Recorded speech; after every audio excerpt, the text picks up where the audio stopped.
ఈ అన్నిట్లో ఇంకొక అంశం కూడా పెద్ద ఎత్తున వివాదమైంది, చర్చ జరిగింది.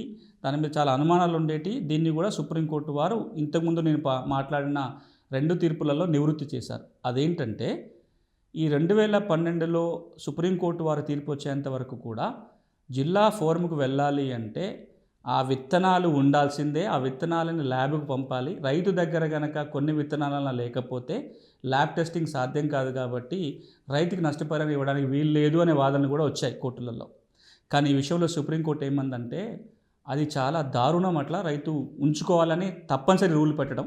రైతు ఉంచుకుంటే పర్వాలేదు, వాటిని మీరు ల్యాబ్‌కి పంపించి టెస్ట్ చేయండి, ఉపయోగపడుతుంది.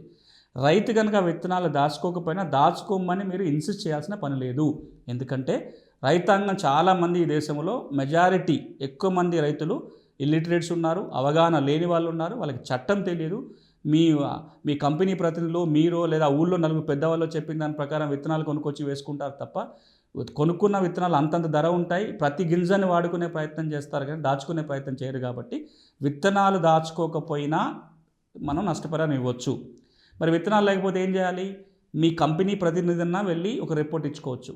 అగ్రికల్చర్ ఆఫీసరు రిపోర్ట్ని తీసుకోవచ్చు. లేదా కన్జ్యూమర్ ఫోరమే ఒక ఎక్స్పర్ట్ని నియామకం చేసి ఆ ఎక్స్పర్ట్ ఇచ్చే రిపోర్ట్ ద్వారా నిర్ణయం తీసుకోవచ్చు.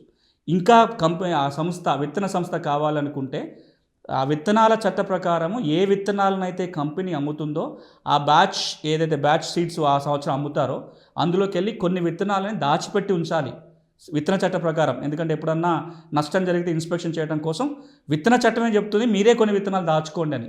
ఎట్లాగో కంపెనీ దగ్గర విత్తనాలు ఉంటాయి కాబట్టి రైతుకు అమ్మిన బ్యాచ్ విత్తనాల యొక్క శాంపుల్ మీ దగ్గర ఉంటుంది కాబట్టి ఆ విత్తనాలనే మీరు డిస్ట్రిక్ట్ ఫోరంకి ఇవ్వండి. వాటిని ల్యాబ్కి పంపించినట్లయితే అవి సరి అయినవి కావా తెలుస్తుంది.